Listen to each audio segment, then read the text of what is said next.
ألا بذكر الله تطمئن القلوب. الحمد لله نحمده ونستعينه ونستغفره ونؤمن به ونتوكل عليه ونعوذ بالله من شرور أنفسنا ومن سيئات أعمالنا من يهده الله فلا مضل له ومن يضلله فلا هادي له ونشهد أن لا إله إلا الله وحده لا شريك له ونشهد أن سيدنا وسندنا وشفيعنا وحبيبنا ومولانا محمدا عبده ورسوله. أما بعد فأعوذ بالله من الشيطان الرجيم. بسم الله الرحمن الرحيم. إلا أصحاب اليمين في جنات يتساءلون عن المجرمين ما سلككم في سقر قالوا لم نك من المصلين. صدق الله مولانا العظيم وصدقنا رسوله النبي الكريم وعلى آله وأصحابه وأزواجه وذرياته وأهل بيته أجمعين والحمد لله رب العالمين. ایک ہی صف میں کھڑے ہو گئے محمود آیات، ایک ہی صف میں کھڑے ہو گئے محمود آیات، نہ کوئی بندہ رہا نہ کوئی بندہ نواز. محترم حضرات، سب سے بڑا اللہ تبارک و تعالی کا احسان یہ ہے کہ اللہ تبارک و تعالی نے ہمیں حضرت انسان بنایا اور حضرت انسان میں اللہ تبارک و تعالی نے مسلمان بنایا اور مسلمان کے ساتھ ساتھ سب سے بڑا احسان یہ فرمایا کہ اس امت میں ہمیں پیدا فرمایا جس امت میں آنے کے لیے نبیوں نے دعائیں، یعنی حضرت محمد عربی صلی اللہ تعالی علیہ وسلم کی امت میں ہمیں بھیجا اور حضور اکرم صلی اللہ علیہ وسلم کا امتی بنا دیا. اب جب اتنی ساری فضیلتیں اللہ تبارک و تعالی نے اس بندے کو، اس مومن کو یعنی ہمیں عطا فرمائی تو اس کے ساتھ امتیاز بھی ضروری تھا، اس کے ساتھ یہ بھی بتانا ضروری تھا کہ آپ ان تمام میں الگ ہو تو تمہیں اعمال بھی الگ دیے جائیں گے. جیسا کہ ساری دنیا کے انسان تمام انسانوں کو، چاہے وہ ہندوستان کا رہنے والا ہو، چاہے وہ ہندوستان کے علاوہ افریقہ کا رہنے والا ہو، چاہے وہ یورپ کا رہنے والا ہو، ساری کی ساری دنیا کے انسانوں کو حضرت آدم علیہ السلام سے لے کر آنے والے قیامت تک جتنے انسانوں کو اللہ نے پیدا فرمایا تمام کو جو پیدا فرمایا. آپ تاریخ اٹھا کر دیکھیے، کہیں تاریخ میں ایسا نہیں ملے گا کہ 200 سال پہلے کسی کو 3 پیر ہوا کرتے تھے یا 4 پیر ہوا کرتے تھے، سب کو 2 ہی پیر عطا فرمائے، تمام کی شکلیں ایک جیسی بنائی. اگر تھوڑا سا چہروں میں فرق کے لیے، پہچان کے لیے ہندوستانی یورپ کے مسلمانوں کی شکل، ہندوستانی کے انسانوں کی شکل ایک شکل کی ہے، ملتی جلتی ہے، ایشیا کی ایک طرح کی ملتی جلتی ہے، افریقہ کی ایک طرح کی ملتی جلتی ہے، صرف پہچان کے لیے تھوڑا تھوڑا سا تبدیلی بتا دیا. لیکن اس کے اندر بھی دنیا کے اندر جتنے اللہ تبارک و تعالی نے انسان پیدا فرمائے تمام کے تمام کو اللہ نے ایسی خوبی عطا فرمائی کہ ایک دوسرے کو پہچانا جا سکتا ہے. آج سائنس بتا رہا ہے انگوٹھے کے اندر جو یہ لکیریں ہیں انسان کی کسی دوسری انسان کی لکیروں سے مل نہیں پاتے. اسی طرح سے آنکھ کی جو پتلیاں ہیں، ایک انسان کی پتلی دوسرے انسان کی پتلی سے مل نہیں پاتی. تو یہ ایک نظام خداوندی ہے. اب مثال کے طور پر ساری دنیا کو اللہ تبارک و تعالیٰ نے سر عطا فرمایا اور سر کے بال عطا فرمائے، داڑھی عطا فرمائی، داڑھی کے بال عطا فرمائے. انسان نے اس میں اپنے آپ کو، کسی نے داڑھی کو رکھ لیا، کسی نے نہیں رکھا، کسی نے سر کے بالوں کو ایک حساب سے رکھا، کسی نے دوسرے طریقے سے اپنایا. گویا دنیا کے اندر انسان ایک دوسرے کی نقل کر سکتا ہے اور کر رہا ہے، چاہے وہ پلاسٹک سرجری کے ساتھ ہو، چاہے وہ قدرتی طور پر ہو، چاہے وہ مصنوعی طریقے کے ساتھ ہو. تو ان تمام چیزوں میں ایک دوسرے کی ہم نقل کر سکتے ہیں. مثال کے طور پر میں اگر امامہ باندھ لوں تو کوئی سردار پگڑی باندھ لے تو اس کی اور میری شکل مل جائے گی. میں نے داڑھی رکھی ہے، کوئی یہودی میری طرح داڑھی رکھ لے تو اس کی اور میری شکل مل جائے گی. ان تمام باتوں کے بتانے کا مقصد یہ ہے کہ اللہ تبارک و تعالیٰ نے ہمیں جو اشرف المخلوق بنایا اور اشرف المخلوق میں حضرت امت محمدیہ میں پیدا فرمایا، اس کے اندر ایک فرق پیدا کر دیا. وہ فرق یہ ہے کہ جو امتی ہے اس کے لیے نماز کو قرار دے دیا گیا کہ تم نماز پڑھو. حضور اکرم صلی اللہ تعالی علیہ وسلم کا ارشاد ہے، الصلاۃ معراج المؤمنین، نماز مسلمانوں کی معراج ہے. نماز ہم لوگ یہ سوچتے ہیں کہ یہ بہت ہلکی سی چیز ہے، بہت ایک معمولی سی چیز ہے، لیکن جب انسان کو تکلیف پہنچتی ہے، انسان کو کچھ پریشانی لاحق ہوتی ہے، تب اس کو معلوم ہوتا ہے کہ نماز کی اہمیت کیا ہے. نماز میں دل لگنا شروع ہو جاتا ہے، نماز میں ایک لگن پیدا ہو جاتی ہے. اور جب اللہ تبارک و تعالیٰ انسان کو ساری نعمتوں سے نواز دیتے ہیں تو ہم اس کو بھول جاتے ہیں، جبکہ الٹا ہونا چاہیے تھا. میرے اور آپ کے آقا احمد مصطفیٰ حضرت محمد مصطفیٰ صلی اللہ علیہ وسلم کی نمازیں ہم دیکھیں، پوری رات قیام اور رکوع اور سجدے میں گزر جاتا. اما عائشہ نے کہا کہ میرے سردار یا رسول اللہ صلی اللہ علیہ وسلم، آپ کو تو جنت کی بشارت ہے، آپ تو بے کسی بھی گناہ میں ملوث نہیں، آپ تو پاک اور صاف ہیں، آپ تو جنتی ہیں، آپ کو اتنی تکلیف اٹھانے کی کیا ضرورت. حضرت اما عائشہ نے فرمایا کیا میں اس خدا کا شکر ادا نہ کروں جس نے مجھے یہ ساری نعمتوں سے نوازا. معلوم یہ ہوا کہ صرف مسلمان اور غیر مسلمان کے درمیان اگر کوئی چیز ہے تو وہ صرف اور صرف نماز ہے. نماز کے علاوہ کوئی بھی چیز ایسی نہیں ہے جو ہمارے میں اور ان میں بدل سکتی ہو. ہم گوشت کھاتے ہیں، وہ بھی گوشت کھاتے ہیں، وہ ترکاری کھاتے ہیں، ہم بھی ترکاری کھاتے ہیں. میں جبہ پہنتا ہوں، وہ بھی جبہ پہنتے ہیں، وہ شرٹ پہنتے ہیں، میں بھی شرٹ پہنتا ہوں، وہ کوٹ پہنتے ہیں، میں بھی کوٹ پہنتا ہوں، ان کے بھی لمبے بال ہیں، میرے بھی لمبے بال ہیں، داڑھی بھی میری ایک جیسی، ساری چیزیں ایک ہیں. فرق کیا ہے؟ فرق یہی ہے ان الصلاۃ تنہی عن الفحشاء والمنکر، نماز بے حیائیوں سے روکتی ہے، نماز برائیوں سے روکتی ہے، نماز دوسری چیزوں سے روکتی ہے. یہی ایک فرق ہے اور کوئی فرق نہیں ہے. اللہ تعالیٰ نے اور حضور اکرم صلی اللہ علیہ وسلم کی تعلیمات نے ہمیں سکھایا کہ ساری دنیا کے مسلمان ایک ہے اور ساری دنیا کے انسان ایک ہے، انسانیت ایک ہے. اگر کوئی چیز فرق کرتی ہے تو وہ صرف اور صرف نماز ہے. لیکن آج اللہ معاف فرمائے ہماری نمازیں ایسی ہیں کہ ہمارے کام نہیں بنتے. بہت سارے واقعات ہیں، بہت ساری تفصیلات ہیں، میں تفصیلات میں نہیں جاؤں گا.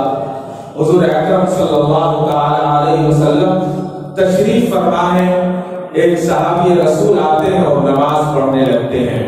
حضور اکرم صلی اللہ علیہ وسلم نے ان کو غور سے دیکھا اور جب نماز پڑھ کر وہ حضور کے پاس تشریف لائے اور حضور کے پاس حاضر ہو کر حضور کو کہا السلام علیکم ورحمۃ اللہ، تو حضور نے فرمایا وعلیکم السلام ورحمۃ اللہ وبرکاتہ. اور یہ فرمانے کے بعد حضور نے فرمایا کہ جاؤ نماز پڑھو کیونکہ تم نے نماز نہیں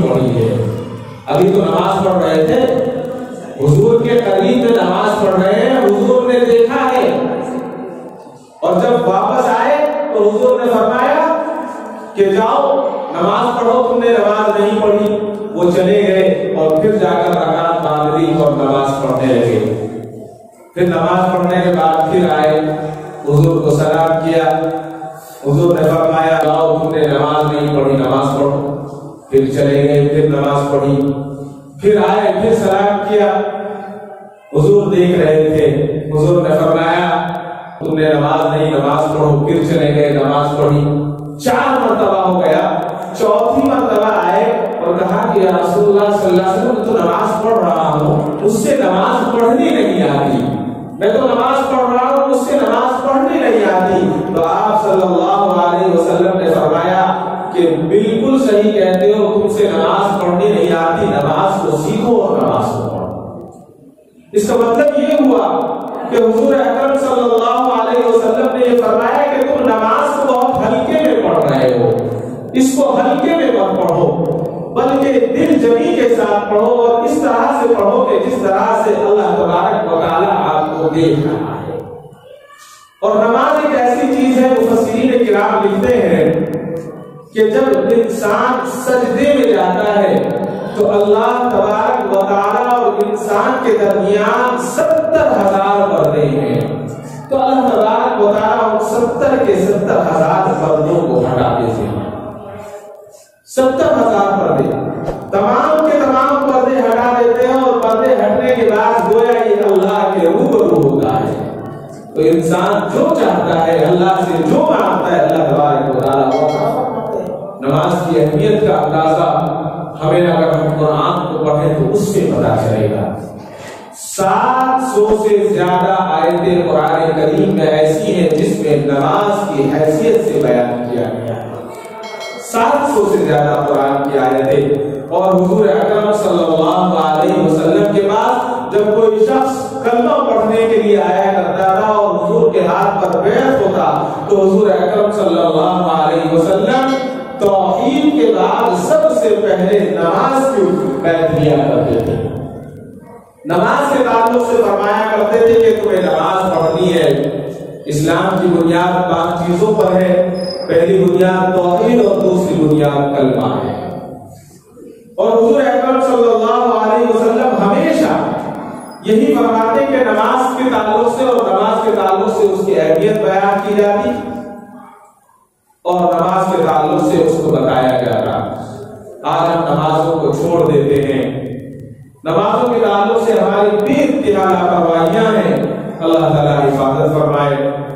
آج انسان چھوٹی سی نیکی کرتا ہے تو اس نیکی کو اپنے ساتھ لگا لیتا ہے۔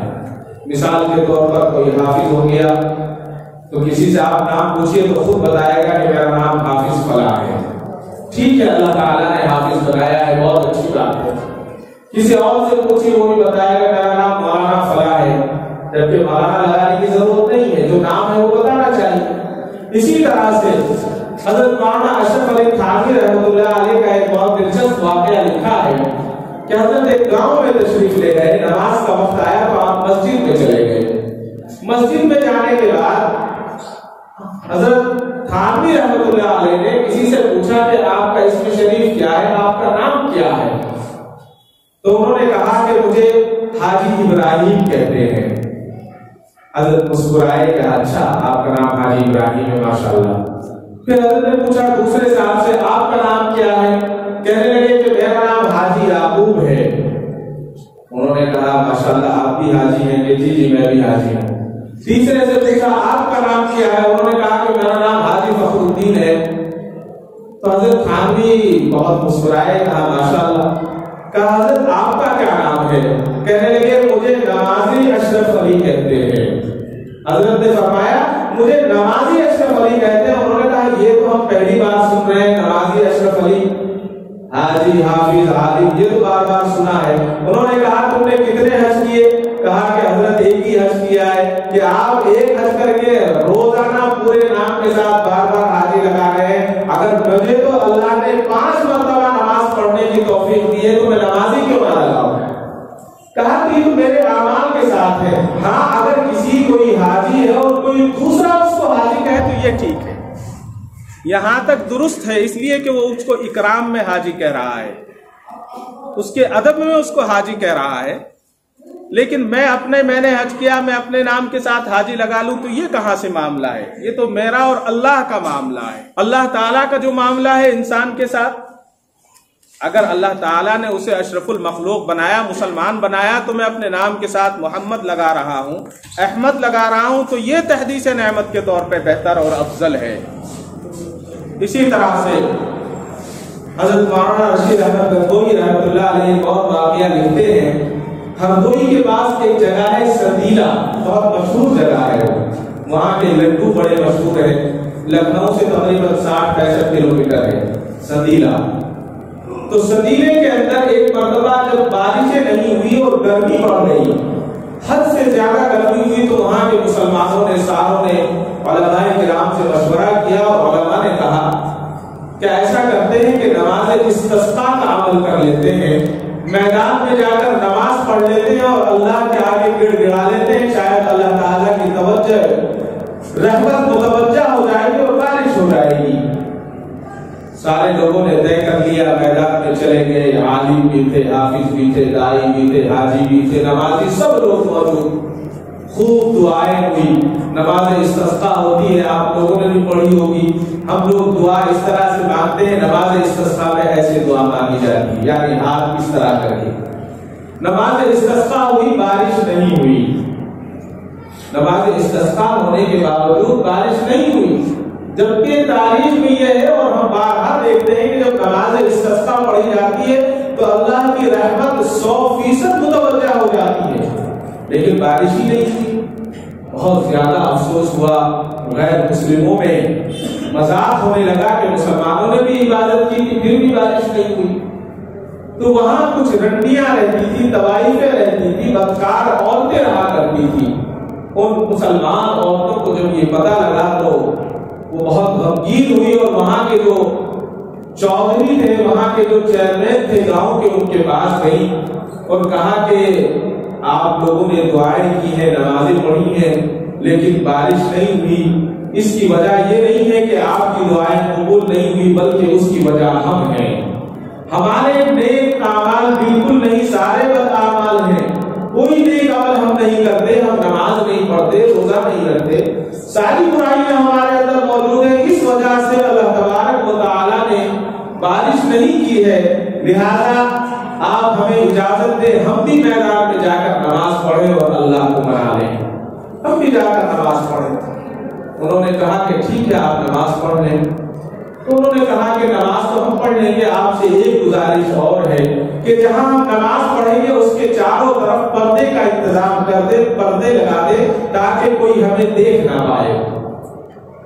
تو سدیلے کے واقعے میں لکھا ہے کہ وہاں پردے لگا دیے گئے، جتنی وہ برائیوں میں مبتلا عورتیں تھیں وہاں پہنچ گئیں، پہنچنے کے بعد زمین پر انہوں نے سجدہ کیا، اپنی پیشانی کو رکھا اور اللہ کے آگے گر گرا کر کہا کہ یا اللہ ہم جانتے ہیں کہ یہ ہماری بدعمالیوں کا نتیجہ ہے، اس وجہ سے آپ بارش نہیں کر رہے ہیں، غیر مسلموں میں ہم لوگوں کو جو ہے مسلمانوں کو اور اسلام کو رسوائی مل رہی ہے، لہذا ہم اپنے گناہوں سے توبہ کرتے ہیں، آپ بارش کرتے ہیں۔ لکھا ہے تاریخ میں کہ ابھی ان کے سجدے سے سر نہیں اٹھے تھے، اللہ نے رحمت کی بارش فرما دی، اللہ نے رحمت کی بارش فرما دی۔ یہ کب ہوا کہ جب اللہ تبارک و تعالیٰ کو اپنے آپ کو اللہ کے سپرد کر دیا اور اپنے گناہوں سے معافی طلب کی۔ مظفر نگر میں ایک گاؤں ہے لوہاری گاؤں، چرخاول جو ہے اس کے بالکل قریب میں ہے، تھانہ بھون اور مظفر نگر کے درمیان۔ وہاں بھی ایک واقعہ لکھا ہے کہ بارشیں بالکل نہیں ہوئی، سوکھا ہو گیا، بڑی پریشانی ہو گئی، مسلمانوں نے نماز استسقاء کی تیاری کی تو غیر مسلم کہنے لگے کہ دیکھو مسلمانوں کو روزانہ 5 وقت نماز پڑھتے ہیں تب بارش نہیں ہوئی اور کہہ رہے ہیں کہ اب نماز پڑھیں گے بارش ہو جائے گی، دن میں 5 مرتبہ نماز پڑھتے ہیں اور بارش نہیں ہو رہی ہے، اب کہہ رہے ہیں کہ ہم 1 مرتبہ میدان میں جا کر نماز پڑھیں گے بارش ہو جائے گی۔ مسلمانوں کو پتہ لگا، نماز استسقاء کا عمل کیا، خوب گڑ گڑائے اور خوب روئے اور کہا کہ یا اللہ یہ بنیے، یہ شٹی، یہ مارواڑی جو سود پر کام کرتے ہیں جو حرام اور حلال کی تمیز نہیں رکھتے وہ بھی اسلام پر ہنس رہے ہیں۔ تاریخ میں لکھا ہے کہ نماز ختم نہیں ہوئی تھی کہ بارش شروع ہو گئی، وہی بنیے، وہی مارواڑی، وہی شٹی جو مسلمانوں کو ہنس رہے تھے، کہنے لگے کہ مسلمان رام کو بہت جلدی رام کر لیتا ہے، یعنی مسلمان اپنے خدا کو منانا جانتا ہے، لیکن ان کو کیا معلوم اللہ تبارک و تعالیٰ نے ہمیں منانے کے لیے 5 ٹائم بلا رکھا ہے، جب چاہے ہم منا سکتے ہیں، اور اگر اللہ ناراض ہو جائے تو اس کی ناراضگی دور کرنے کا اگر کوئی ذریعہ ہے تو وہ صرف اور صرف نماز ہے۔ قرآن کریم میں بھی ہے، 22ویں پارے میں آپ اٹھا کر دیکھ لیں 22ویں پارے کو، کہ اللہ تعالیٰ نے کیا دردناک عذاب بھی رکھے ہیں کہ جو بے نمازی ہوگا قبر میں اژدہا مسلط کر دیا جائے گا، سانپ مسلط کر دیا جائے گا، اور وہ سانپ اتنا زہریلا ہوگا، لکھا ہے کہ دنیا میں ایک مرتبہ اگر پھٹکار مار دے، کاٹنا نہیں ہے، کاٹنا تو بہت دور کی بات ہے، صرف اپنی ہوا کو چھوڑ دے تو دنیا کی زمین پر کہیں ہری گھاس پیدا، کتنا زہر ہوگا، اور وہ بے نمازی پر مسلط ہو جائے گا، اور مسلط ہونے کے بعد ظہر کے وقت کاٹنا شروع کرے گا، وہ کہے گا کہ کب تک کاٹے گا، کہے گا کہ ظہر کی چھوڑی تھی عصر تک کاٹوں گا، اگر عصر تک چھوڑی ہے عصر سے مغرب تک کاٹوں گا، اور اگر مغرب کی چھوڑی ہے تو مغرب سے عشاء تک کاٹوں گا، اور عشاء کی چھوڑی ہے عشاء سے فجر تک کاٹوں گا، اور فجر کی چھوڑی ہے تو ظہر فجر سے ظہر تک کاٹوں گا، اور یہ عمل 1 دن 2 دن نہیں بلکہ قیامت تک کرتا رہوں گا، قیامت تک کرتا رہوں گا۔ کتنا دردناک عذاب۔ کل جب میدان حشر ختم ہو جائے گا، جنتی ایک طرف کھڑے ہوں گے، دوزخی ایک طرف کھڑے ہوں گے، اس وقت ایک دوسرے سے پوچھیں گے کہ تمہیں کیا ہو گیا، تم تو میرے پھوپا لگتے تھے، تم تو میرے ماموں لگتے تھے، تم تو میرے چچا لگتے تھے، تم تو میرے باپ لگتے تھے، تم دوزخیوں کی طرف کیسے چلے گئے؟ پھر وہ کہے گا ہم نے نماز قائم نہیں کی تھی، ہم نے نماز کو چھوڑ دیا تھا، لہذا ہمیں اس لیے آپ کی صفوں سے ہٹا کر دوزخیوں کی صفوں میں ڈال دیا گیا ہے۔ نماز کی اہمیت، نماز کی وقت آج ہمارے دلوں میں نہیں ہے، اس لیے کہ ہم مسلمان پیدا ہوئے، میرا باپ مسلمان، میرا دادا مسلمان، تو ہمیں نماز کی کیا اہمیت ہوگی؟ اہمیت ہے تو تعویذ والے کی ہے، اہمیت ہے تو بندش والے کی ہے، تمام چیزوں کی اہمیت ہے، لیکن نماز کی اہمیت نہیں ہے۔ کسی بزرگ کا واقعہ لکھا ہے کہ اس بزرگ کے پاس کوئی شخص گیا اور کہا کہ حضرت سے بہت پریشان ہوں، میرا کاروبار نہیں ہے، گھر کے اندر اتنے لوگ کمانے والے ہیں، مجھے کوئی وظیفہ بتا دیجئے۔ حضرت نے وظیفہ بتا دیا۔ کچھ دنوں کے بعد پھر واپس آئے اور آ کر کہا کہ حضرت وظیفے نے کام نہیں کیا، پھر دوسرا وظیفہ بتایا، تیسرا وظیفہ بتایا، آخر کار حضرت تھک گئے۔ حضرت نے پوچھا کہ تمہارا گھر کہاں ہے؟ کہنے لگے کہ فلاں محلے میں فلاں جگہ ہے، کہ مسلمان رہتے ہیں کہ ہاں مسلمان رہتے ہیں۔ کہا کہ ایسا کرو سارے وظیفے بند کر دو اور اپنے گھر کے سامنے ایک پردہ ڈال دو، ٹاٹ کا پردہ ڈال دو۔ وہ شخص گیا، اس نے اپنے گھر کے سامنے ایک پردہ ڈال دیا، جو چاول کی بوری ہوتی ہے اس کی، اور باہر ڈال دیا۔ کچھ دنوں کے بعد آیا، بہت خوشحال تھا، بہت زیادہ خوش۔ حضرت نے کہا کیسے ہو؟ کہ حضرت بہت اچھا ہوں، ساری پریشانیاں دور ہو گئی ہیں۔ پوچھا اچھا دور ہو گئی ہیں، بہت خوشی کی بات ہے۔ حضرت ایک بات معلوم نہیں پڑی، آپ نے وظیفے بتائے، قرآن کی آیتیں بتائی، بہت سارے اذکار بتائے، میں نے سارے کیے، لیکن کسی نے کام نہیں کیا۔ لیکن آپ نے پردہ ڈالنے کا کہا، اور پردہ ڈالنے کے بعد سارے کام بالکل صحیح ہونے لگے، اس کی وجہ بتائیے۔ حضرت نے کہا اس کی وجہ کی کوئی ضرورت نہیں ہے، کہ نہیں حضرت یہ تو بتانی پڑے گی۔ تو حضرت نے بتایا اس کی چھوٹی سی وجہ یہ ہے کہ آپ کے گھر کے سامنے سے کوئی بے نمازی گزرتا تھا، اس کی نحوست تمہارے گھر میں آیا کرتی۔ میرے دل میں یہ بات آئی کہ تم اپنے گھر میں پردہ ڈال دو تاکہ اس بے نمازی کی نحوست سے تم محفوظ ہو جاؤ۔ تو میں نے آپ نے پردہ ڈالا، اللہ نے اس کی نحوست سے آپ کو بچایا۔ اگر بے نمازی کے گزرنے سے یہ نحوست ہو سکتی ہے تو جس گھر میں بے نمازی ہوگا اس کی کیا نحوست ہوگی؟ اس کا ہم اندازہ ہی نہیں لگا سکتے، اس کا نہ ہمارا اندازہ ہے نہ ہمیں اس کی قیمت کا پتہ ہے۔ نماز کی قیمت صحابہ کرام رضوان اللہ تعالیٰ عنہم اجمعین سے پوچھئے۔ حضرت ابو ہریرہ رضی اللہ تعالیٰ جن سے 5000 سے زیادہ حدیث روایت ہے، حضرت ابو ہریرہ رضی اللہ تعالیٰ کے تعلق سے آتا ہے ایک تابعی گزرے ہیں حضرت عثمان رحمت اللہ علیہ۔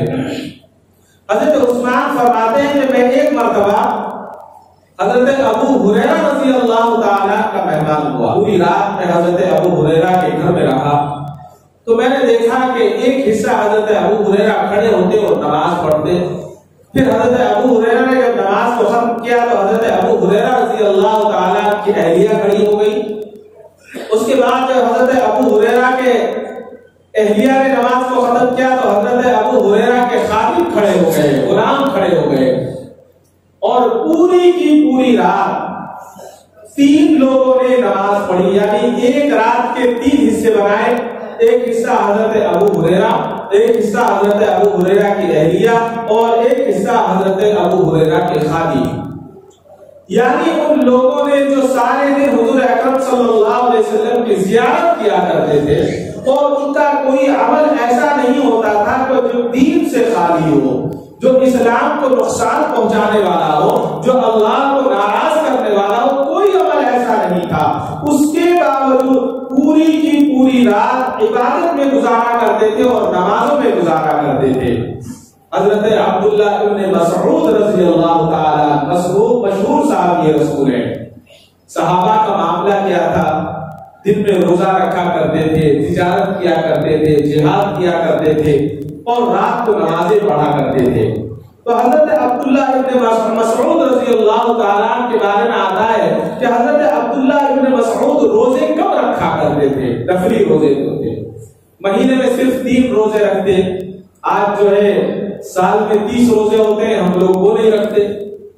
وہ لوگ ہفتے میں جمعرات کا روزہ، پیر کا روزہ یہاں لازم تھا۔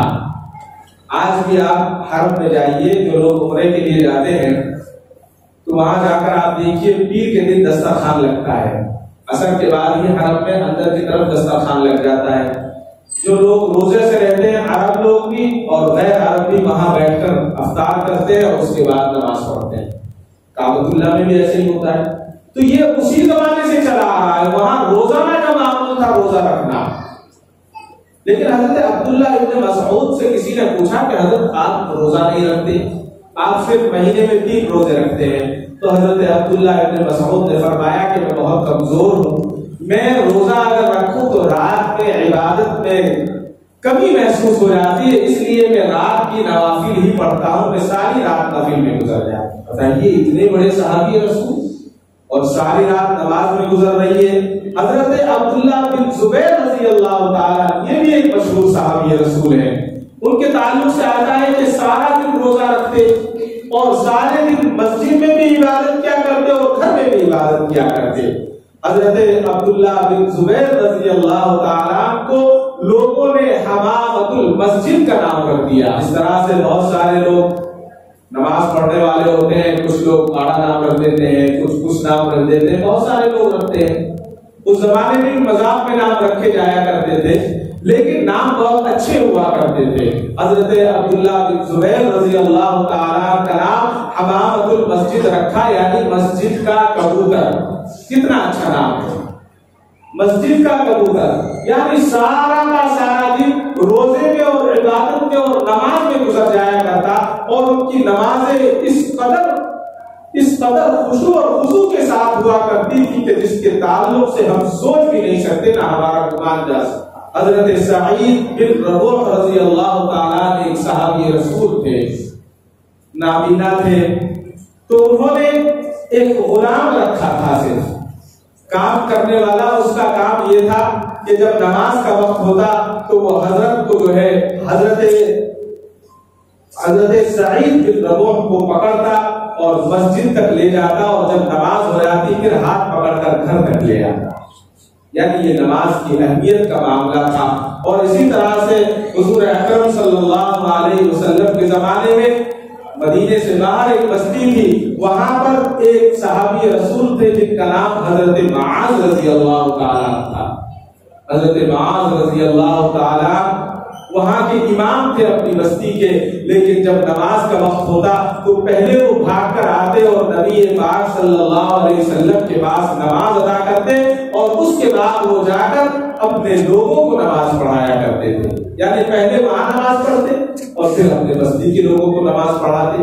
تو اس سے یہ معلوم ہوتا ہے کہ نماز کیا چیز ہے، نماز کی کیا اہمیت ہے۔ نماز کی اہمیت اگر اس کو مہینوں نہیں سالوں بھی بیان کیا جائے تو شاید وقت پورا ہو جائے گا، لیکن بات ختم نہیں ہوگی۔ بات بہت وقت کم ہے، دو باتوں پر اپنی بات کو مختصر کرتا ہوں۔ ایک صحابی رسول حضرت ابو طلحہ انصاری رضی اللہ تعالیٰ عنہ ہے۔ ایک مرتبہ حضرت ابو طلحہ رضی اللہ تعالیٰ اپنے باغ میں نماز پڑھ رہے تھے۔ مدینے میں باغ تھا، نماز پڑھتے پڑھتے سامنے نظر گئی تو ایک بہت خوبصورت چڑیا بیٹھی ہوئی تھی، بڑی خوبصورت چڑیا تھی، اس کے رنگ بڑے اچھے تھے۔ حضرت ابو طلحہ انصاری رضی اللہ تعالیٰ اس کو دیکھتے رہے، بہت دیر تک دیکھتے رہے کہ اللہ نے کیا قدرت ہے، اللہ کی کیا شان ہے، کیا شاندار چڑیا اللہ تبارک و تعالیٰ نے بنائی ہے۔ غور کرتے رہے اور اس کو دیکھتے رہے، دیکھتے دیکھتے یہ بھول گئے کہ کتنی رکعت پڑھی ہیں۔ نماز کی حالت میں تھے۔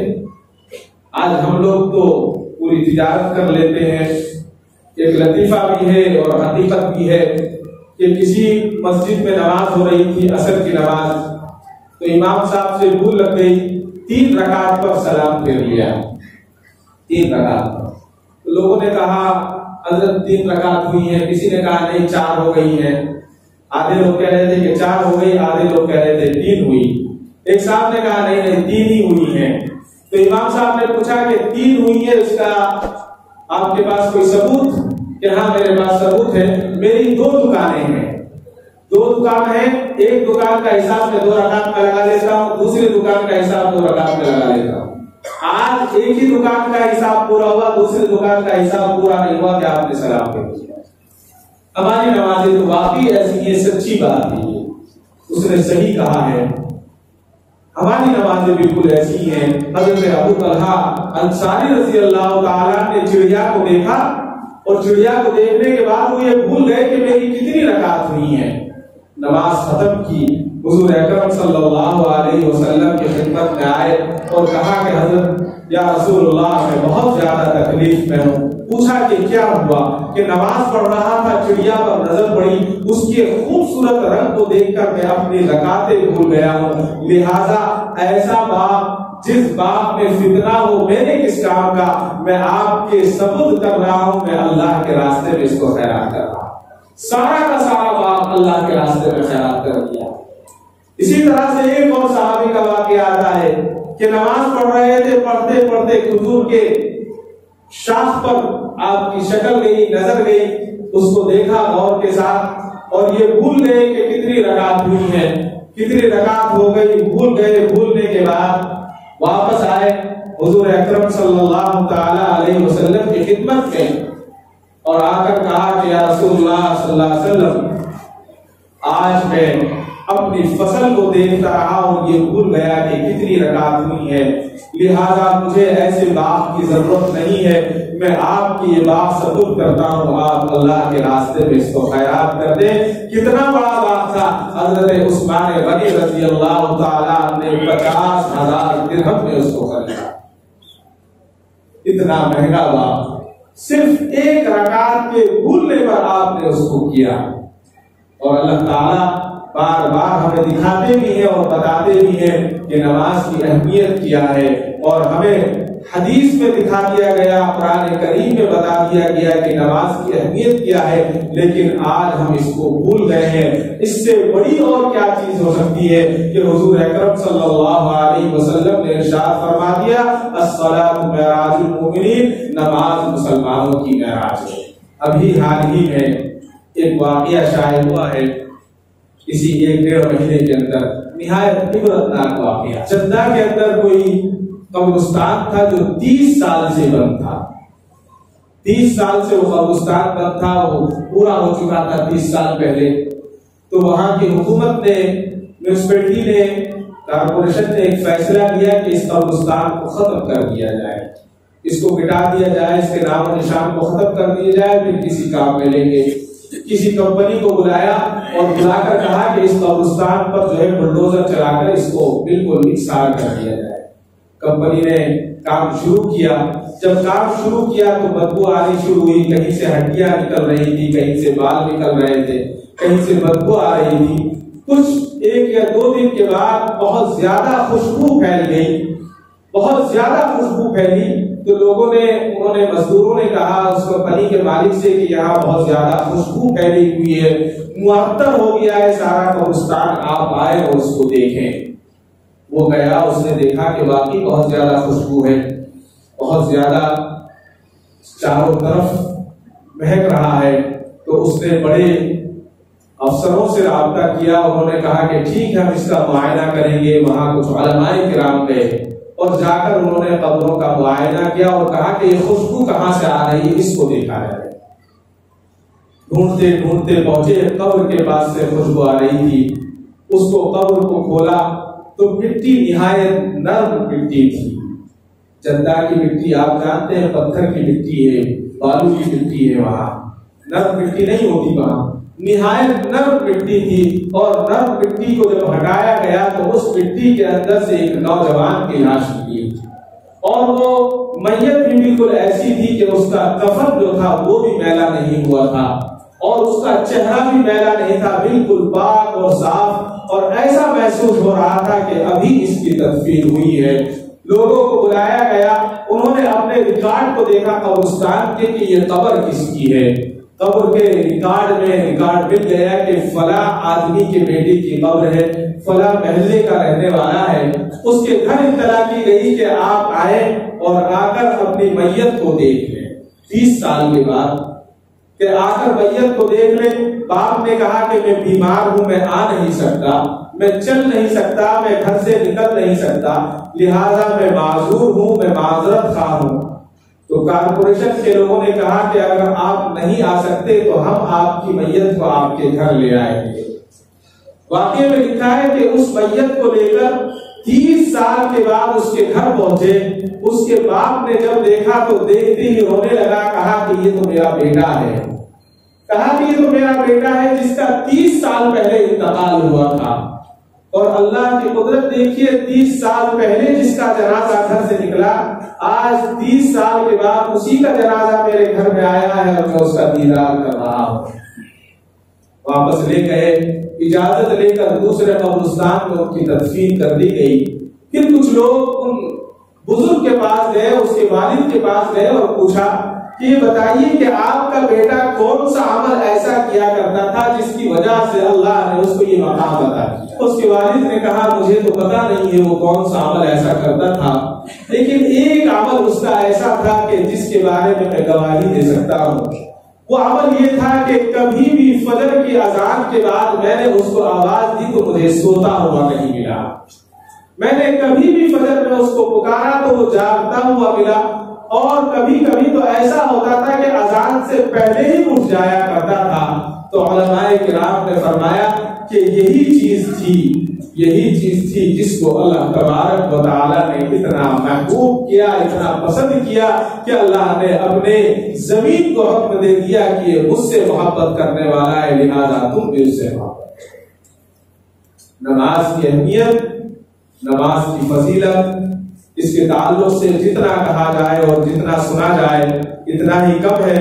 میں نے جیسے یاد کیا ہے کہ قرآن کریم میں 700 سے زیادہ آیتیں اللہ تبارک و تعالیٰ نے صرف نماز کے تعلق سے فرمائی ہے، اور نماز کا عمل صرف ہمارے لیے اتنا کافی ہے کہ حضور اکرم صلی اللہ علیہ وسلم نے ارشاد فرمایا کہ نماز میری آنکھوں کی ٹھنڈک ہے۔ اس سے زیادہ اور کیا ہو سکتا ہے؟ نماز چہرے کا سکون ہے، نماز دل کا سکون ہے، نماز چہرے کی راحت ہے، اور نماز چہرے کا نور ہے۔ اللہ تبارک و تعالیٰ سے دعا فرمائیں، اللہ تبارک و تعالیٰ مجھے اور آپ کو کہنے سننے سے زیادہ عمل کی توفیق عطا فرمائے، اور آج جو ہماری نمازیں ناقص ہیں اور آج ہماری مسجدوں جو رو رہی ہے، جس کی نحوستیں ہمارے گھروں میں اور ہماری اس دنیا پر آج مسلط ہیں، یہ صرف اور صرف نماز کی چھوڑنے کی وجہ سے ہے۔ اللہ تعالی ہمیں پورا بھرپور حضور اکرم صلی اللہ علیہ وسلم کی سیرت کے مطابق نماز پر عمل کی توفیق عطا فرمائے۔